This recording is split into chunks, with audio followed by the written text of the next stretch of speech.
I never see something like this. There is this kind of feeling that you're in such a different country, such a different.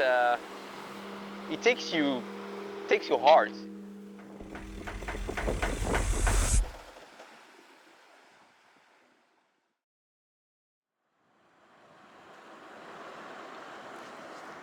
Bah là, on est parti il y a une semaine de Boca Bay. Le bateau, il est resté là-bas un mois avant qu'on parte en convoyage en équipage, du coup, à 4 à bord. On s'apprête à passer le canal de Suez avant d'arriver à Mala, qui est la ville de notre sponsor. C'est une première déjà pour moi, mais c'est aussi une première en IMOCA. Nous, on a un moteur électrique, donc on se fait remorquer du coup dans tout le canal, donc c'est assez long.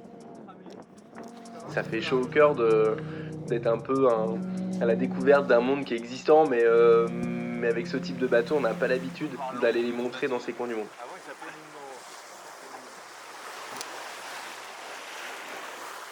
C'est une navigation, une des plus belles que j'ai fait avec mon bateau, d'arriver dans des endroits comme Suez ou l'arrivée en Arabie Saoudite qui est juste hyper intense, où effectivement on n'a pas des bateaux qui sont des bateaux de voyage et pour autant on peut le faire.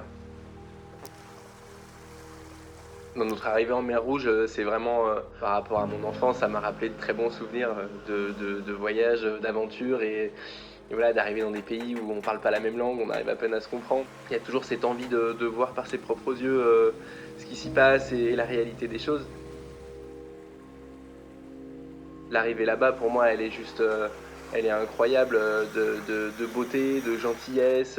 Mais j'ai été impressionné par ce que j'ai vu, par cette culture, par cette dynamique. Et ça m'a donné non seulement envie d'y retourner, mais de continuer à écrire des choses et de voir forcément un port plein d'IMOCA en 2027 pour l'Ocean Race Monde.